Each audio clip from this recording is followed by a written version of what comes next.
Well, pasensya na with due respect dun sa nagtanong. Ang sa akin lang naman po, bakit kapag ang isang LGU ay isulat ang pangalan ng LGU, hindi yun EPAL?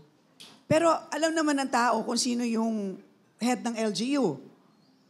Pero hindi naman namin pwedeng sabihin House of Representatives dun sa aming project. Kasi sa ngayon, maraming congressmen ang pwedeng magpatayo ng isang building. Halimbawa, marami kasing party list. Kongs.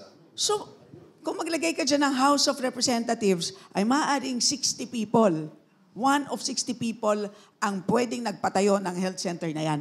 Whereas kung nilagay mo Marikina City, well, it doesn't help na yung orange, yung MAR at yung CY ay orange, di ba? So, di ba? Pero pag ginamit mo ang LGU, hindi EPAL. Pero pag ginamit mo ang isang simbolo ng pangalan ng congressman, EPAL, parang it's a little bit, I find it a little bit unfair. Ang importante, resibo. Paano kami magkakaroon ng resibo sa aming gawa? So, tulungan nyo kami. Kung meron kayong mabibigay sa amin na mungkahi sa ganyang sitwasyon, definitely makikinig kami. Sa ngayon, ang naiisip lang namin, siguro lagyan natin ng maliit na queue. Lumiit na yan ang lumiit over the years. Sa akin nga noong time ko, nasa isang tile na lang. Pero we're very open. Pero sa amin, resibo ang importante. Siguro parang sagutin ko yung tanong na parati ako tinatanong na bakit kayo naglalagay ng letter Q? Naglalagay kasi ng letter Q in some of the projects. Wala kaming choice dyan eh. It's really an accountability measure. Sa pagtingin namin, nung unang taon ko ng paglilingkod, tinatanong ako parate, sinisingil ako ng taong bayan. Anong ginawa mo? Ha? May nagawa ko. Parang, Kong, puro ka lang papogi. Wala ka namang ginagawa. Sabi ko, itong school building na ito na ipatayo, itong health center na ito na ipatayo na talagang puro anay na yung dati. Sabi nila sa akin, ha? Ikaw ba nagpagawa niyan? So sabi ko, paano to? Sinisingil ako ng taong bayan, hindi nila alam na kami ang nag-initiate or naghanap ng paraan para magawa ito. So ginagawa, nakikita ko yung iba, and we don't have a monopoly of this. Everyone in the city is doing it.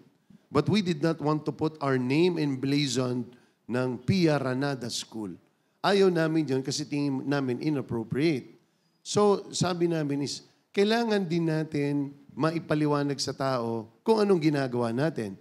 So we put a simple mark, which really is an accountability measure because gusto namin malaman ng tao, sukatin mo kami base sa ginagawa natin. Hindi base sa fake news, makita mong ganyan, tingin mo ba pangit? Kasi kung pangit at hindi siya nararapat, parang it's a white elephant, singilin mo kami, wag mo kami iboto. Pero kung sa tingin mo yan ay tama, abay, suportahan mo kami because hinuhusgahan mo kami every 3 years.